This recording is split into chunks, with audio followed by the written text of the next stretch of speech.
Welcome to the first virtual workshop of Black History Month. Today we have the well-known farmer, agriculture, freaking food genius, Robert Pierce, with us from um, today. And we are gonna learn something more about him and his work and his impact that he's had on agriculture and farming in Madison, Wisconsin, especially on the South Side. Fun fact is Robert is the original farmer here for that started Badger Rock. So we have him to thank for all our good organic, well, the intention of our good organic produce. Yes. Okay. So welcome back, Robert, Mr. Pierce. Thanks for having me. Yeah, I'm glad that you're here today. So first, I want to ask and have the people know how many years have you been doing this work, and what's some of the main highlights and some of the challenges? Okay, I've been doing this since 1983. Okay. I decided at that point to quit a business college to become an organic farmer. Mm. Some of the things that, the challenges have been, being able to get land of my own, has always been a real problem. But I've managed to, continue doing this work for that many years. Okay, regardless. Like 40. That's 40 years. You've been a farmer in Wisconsin, Madison, Wisconsin. Yeah. Sheesh. It takes a lot of resilience and takes a lot of work. Of course. Yeah, especially when because you've been around to see the farmers markets come up here, and I was already in on most of them. yeah. So tell me a little bit more about that, like, because you're at the Southside Farmers Market. You started that, correct? 24 years. 24 years. Yeah. Yeah. So, like, have you been a part of the State Street Farmers Market or? Oh, yeah. I was down there for 10, 11 years. 10, 11? What made you stop going or stop being a part of that farmers market? Racism. Okay. I can explain that. Yeah, okay? please go in more. Yeah, I was up there and I was like the only black person there. There was another black family, but they did some stuff, and myself, I was a single father with 4 kids, from the ages of 6 months, 1, 2. Those were the girls, and then I had a son that was 4, and then I had a teenage son that popped up on me after that. The first ex decided she'd send him up on me. So I was raising 5 kids and also trying to farm at the same time. Right. So it was kind of difficult to go down and sit in the line at 4 or 5 o'clock in the morning when I'm doing diapers and bottles and all this type of stuff. So being super dad. Yeah. Then trying to farm on top of that. But to make a long story short, they didn't buy stuff from me. I would grow a lot of stuff and take it down, and I'd sell a handful here and a handful there. And when I got finished, I would put everything back in the van with the kids, and we would come over on the south side, and we would start and go to people's houses and sell off our stuff by going to people's houses. And they would say, "Well, Mrs. So and So wants you to stop by, and so and so over here." And we would go through all the neighborhoods, all the black neighborhoods, and supply people with all their vegetables and stuff. So there was no sense in going down there. I didn't make any money, and I've been the years that I was down there, I didn't make money like everyone else is making money. So I had decided it was time to get out of there. And then I started setting up my own stands and stuff, Steve's liquor store. so I could set up stands in front of all their stores and stuff. So I had one on the west side. I had another one at Park Bank on Park Street, and Oh, so you're doing like pop-up farmers markets. yeah. And Ooh. so I started doing those, and then all of a sudden it was like, uh, well, project for hunger, or the hunger prevention program, the University Extension, and South Madison. Can't remember exactly who they were, but everyone came with the concept that they needed to have fresh, safe, affordable food for South Madison because there wasn't an excess of fresh food, and so they decided to put a farmers market together. And the person who had the market the first time, they gave her a lot of money to do it, and she only had like one vendor. And so year two, she asked if I would help her. And I said, well, I got all these stands and stuff. So I said, well, I'll give you one day I'll give you a day. So I started helping them with the farmer's market. And so she wanted more money, and University Extension said, no, you're not doing your job, and we're not giving you more money. So she quit. Oh. And so I was called to their office. And a person by the name of Lee Cunningham, he was the director of University Extension. He called me in and asked me if I wanted to continue doing the market. And I'm going, well, I could. And so he said, but I have to get things going on. He says, well, you grew up over here. I said, yeah. And he said, well, don't you want them to have fresh vegetables? I said, I got stands. He says, yeah, but you don't have a farmer's market. And I said, true. And he goes, well, if you want them to have fresh food, then you have to take this market. And I'm going, I don't want the market. And he goes, you want them to have fresh food? And then he says, look at it this way. He says, the market has to have some type of ownership. He says, we tried to engage the community to take it. They didn't do it. He said, we tried to get her to do it, and she didn't do it. He says, so if you want them to have fresh food over in South Madison, you're going to have to do it. And I'm going, I don't want a market. And he goes, that's your option, Robert. And so I was convinced that, all right. And he said, okay, now you're the owner of South Madison Farmers Market. And so it was like it was thrusted upon me, and I still am a private market today, and that was 2001. That is awesome. So probably run for 24 years. Yeah. And Southside Farmers Market is super popular. I was working with, I was the poster child for PBS, Project for Public Spaces. And they showed us, a lot of stuff, how to, put markets together and what it takes, to, to have a thriving market, and different projects of, working with public spaces and stuff. And we went from 3 vendors. At one time, I had 37 vendors. At that market, yes. I had 37 vendors. Wow. Until they found out that I owned the market. Oh my goodness.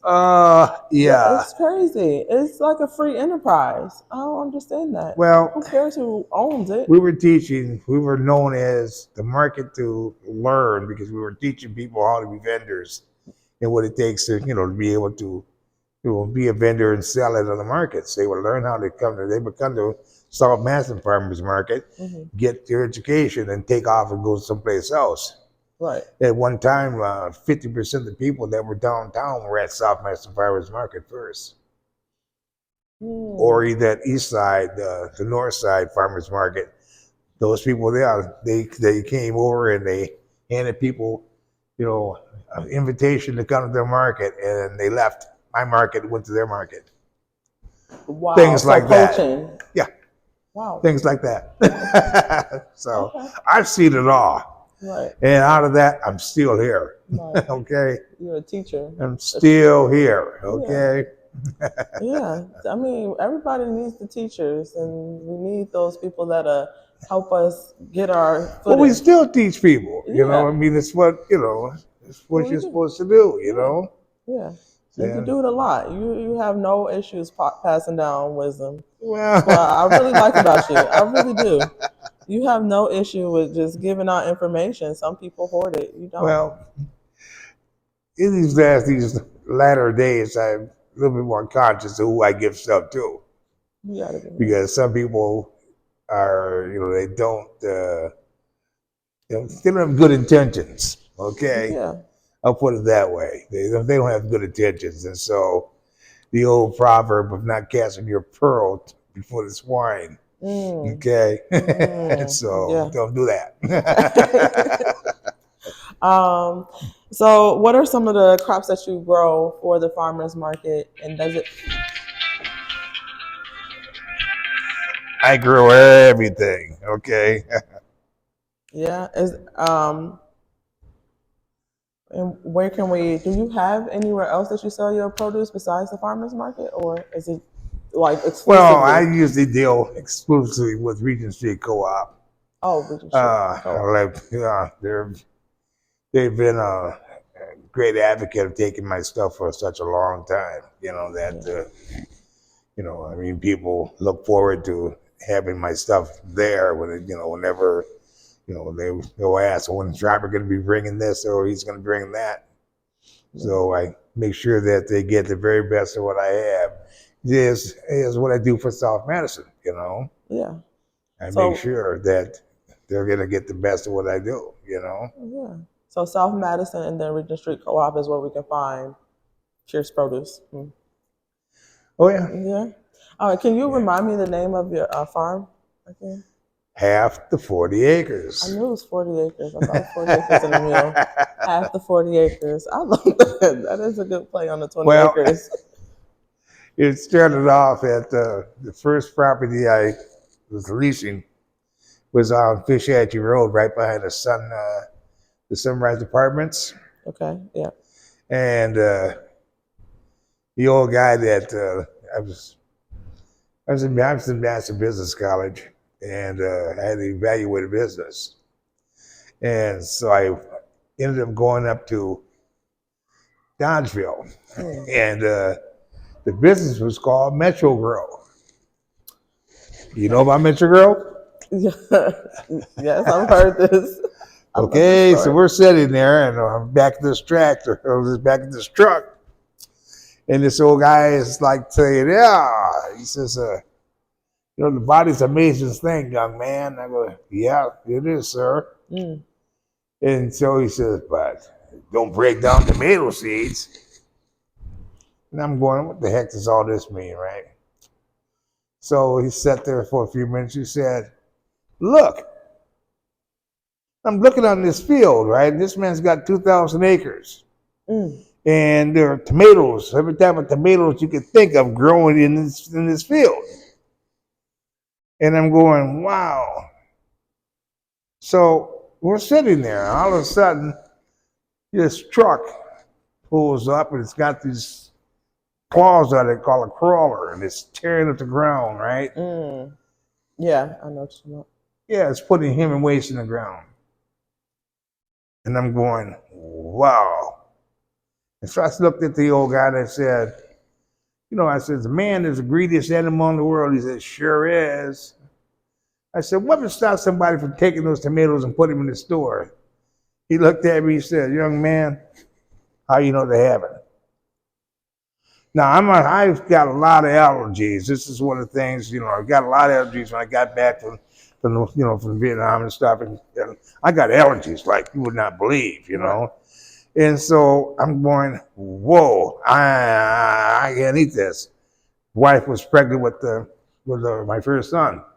And so it's like, we can't be eating this. And I grew up here, and my thing was, my grandmother always had me in people's gardens. I was a young guy that came in and cleaned people's gardens, and you know picked their vegetables for them. The elderly ladies and stuff. I took care of all of them. Mm. And so here I am. I'm looking at this man, and he's telling me these tomatoes could be in the stores. I no. I got all these allergies. I'm not eating this.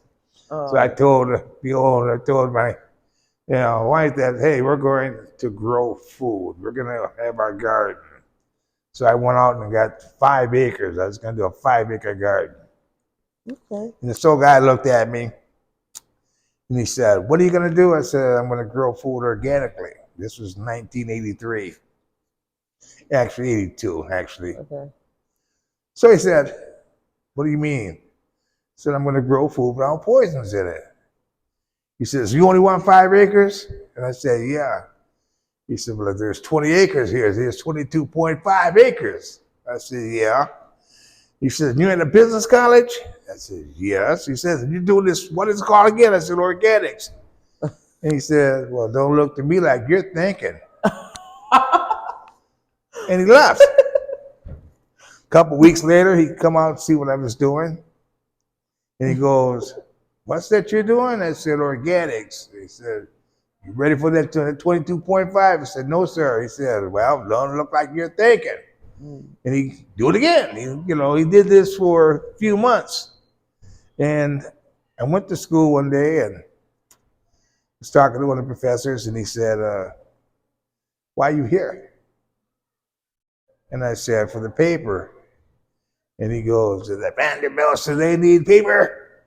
And, he started throwing off all these big rich people. Did they need paper? Okay. And then he said, I had done a fashion show. I had another thing that I was doing called, I had a models, what I called it, Silk and Wool Productions, where I was teaching models how to, we were modeling clothes, but I created skits in order, for each category of clothes that we did, So it was on one of the cable televisions. They had showed it, and he had seen it, and he asked me, what did I do? And I said, all of it. And he goes, really? And I said, yeah. I said, even down to how many steps on that runway. And he goes, you don't need to be here. He says, you're already running a business. huh? You're already running a business. What do you need to do? Yeah. Well, I was growing food for myself, but yeah, I had the Silk and Wool Productions going. And he said, you don't need to be here. He says, you're what white people are scared of. And I said, what's that? He says, you know how to think for yourself. Ooh. And he was crippled, he had problems and stuff. So he said he knew what I was going through. He said, you need to get out of here, take you and your kids and go live your life, Robert. Get out of here. Because he says, all they're going to do is take you, put you in one of their businesses, and they're going to rape your mind and get all the money they can make money off all your ideas. He says, you don't need to be here. Get out of here. And so I thought about it. Then the old guy, Sam, came by and he said, are you going to take this? I said, yeah, I'm on it. I want all of the land. He says, now you're thinking. And so that was the day that half the 40 acres was conceived. Oh. I said, I don't need the other half, and I don't want the mule. The other half is hard. You get the extra 20. It's like, what am I doing? So I did that, and I declared the wetland and turned it into a viable farm. Oh, wow. 10 years. Wow. For 10 years you did that? And then DNR took the land. Oh. Yeah. They gave him so much money that he just said, Robert, you could never come up with much money that they gave me for this land. Yeah. Yeah. So they developed that a lot over there. Yeah. So that was the first downfall of me doing and putting on all that and then not getting the residuals of that, Right, that land. Right. So yeah. Some of the, you talked about land ownership being like a barrier. How has it, what are the challenges with getting land, your own land, or what have been the challenges with getting your own land here? What I do, is, me being a black farmer, and going into rural areas, they don't want that. You know, I mean, I was up in Mount Horrible, and it was so bad I named it Mount Horrible. They talked to my kids were called names every day. You know, my daughter was fighting our kids, you know, for calling them names and stuff. Oh, And man. you know, my name was, oh yeah, you're the black guy. You're the black guy that's got the farm down there by Mr. Brown. I said, yeah, I'm Robert. Yeah, but yeah. We know you. You're the black man that has the farm down next to Mr. Brown. Wow. Wow. So I introduced, yeah, I'm the black man that lives next to Mr. Brown over there. Oh. And Brown had a big old farm, right? So it was also competition too, a little bit. So, well, no, I've always did vegetables. I had a few animals for myself, but not enough to, to sell or anything. Okay. And that's always been a challenge, even working with some of the programs that they had back in those days, and they wanted to give me land, but the land was another declared wetland that had so many different streams on it that it was impossible to farm it because you had to get permission to cross streams from DNR. And that means in order to build a bridge or something over it, you had to have their permission. Yeah. And there's just too many of them. So at that point, it was another challenge just to let it go. And I kept leasing land from people, and I built them up, and every 4 or 5 years, they could claim that it was done organically so they could turn around and, certified organic. And then I had to move and go to another spot. So I've done that for many, many years in the 40 years that I've been doing this. Wow. I've created a lot of land for people who want to do organics because they know that's what I do. Wow. Yeah. So is that something that you intentionally did or started doing after you seen the pattern? No. No? Okay. I always had hope that someone was going to let me continue to do what I needed to do. Right. Yeah, which was, I had the hope. Yeah. You got to keep the hope. Oh, hope's a great thing. Yeah, it is. It keeps you going. Yeah, so, but, I was doing a talk at the Earth Day, and I'm director for Groundswell. Talked to me, he said, so I hear you're having a problem with land. And he says, I work for a land company that we get land from people and stuff. I said, I've heard this one before, sir. And he said, no, seriously, Right. And we had some problems going around, and I was about looking for more land because someone else had just jerked me around, and so the land that I had from the city, was just too small to be able to do stuff, and it was also limited to what I could do. Okay.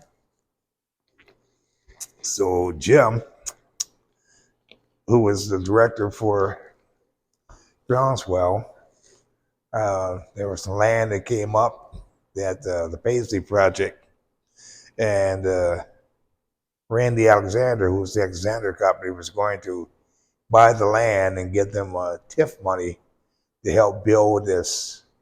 The idea was that we were going to have demonstration gardens and different ways of farming on this land. It was 36 acres. And they found out that Randy was going to give it to me, and they decided, nah, we don't see how you and Robert are going to turn land that's it's a wetland, and this land has been worked like this into a park. He says, well, we don't see how you guys are going to do that. Randy said, well, you do know I do brownfields. And he says, I'm willing to give you all this TIF money, which was a couple $1 million. And they turned it down. Then Paisley sold the land to the county with the prospect that they would never turn it into commercial property. And so Jim calls up, says, Robert, you still need that? You still want that land? And I said, sure do. He says, okay. How many years? I said, 15. He says, oh, yeah, you got it. so Oh, wow. I had a 10-year or 15-year tenure, so I Oh, could be able to hold this land for that many years and nice. do what neighbors, I have a nonprofit that's called Neighbor Food Solutions, where we teach felons how to grow food and then teach them how to be able to, be self-sufficient. Right.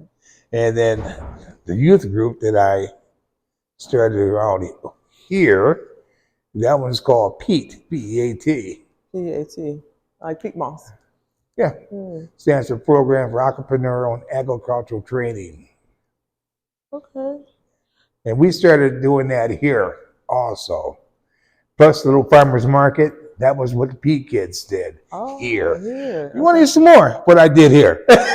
Oh, yeah. We love the You history. do know that this place was conceived of one of my thoughts, right? Yes. I've heard a lot of history from a lot of And if different you want some people. pictures, let me know. I got a bunch of them. Yeah. Yeah, I do. Oh, yeah. I would love to see some pictures. So We would like to post some too. Let us do that. yeah, we have Let them. us do that. But yeah, we started a lot of stuff around here. The dinners, we used to do dinners over here in this park with Yeah. the community, Yeah. and we would bring everybody together, and we do entertainment for them, all kind of things. Yeah. Y'all had the drums I seen and all. Oh yeah, Yeah. I see the history through pictures, through sure. stories. It's beautiful. And all of that was through things that I've done. Right. Yeah. And I don't know whether they're milestones or whatever you want to call them. Yeah, we did all of that. Nice. But you know, Um. So, so you mentioned your PEAT program, and then also the program that you have teaching felons how to garden and neighborhood be food self. solutions, yes. Oh, sorry, And ex felons and how to that's garden. called farming after incarceration and release. Okay, farm out Fair. after, and then do you have any other programs or any other? Isn't that enough? I'm just trying to make sure that we know all people know all the ways to support you.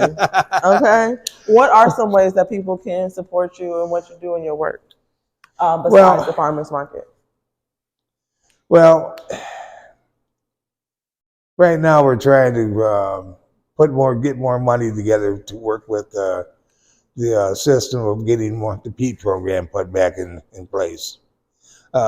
Out of that program, which started back in 2006, I have talked to kids that have graduated out of that program, and now they're not kids anymore. They're adults with kids, and there are some of them are still in the agricultural, some form of agriculture, and there's a couple of them that have, from out here, they learned how to grow, how to make a garden, and they still have gardens right now. That is awesome! Wow, what a legacy! I talked to Amadou the other day. I seen him, and I'm going, "You still have your garden?" Yes, sir. That is awesome. That's awesome. Yeah, I mean that's what we're supposed to be teaching our youth: how to be self-sustainable, how to grow their own food.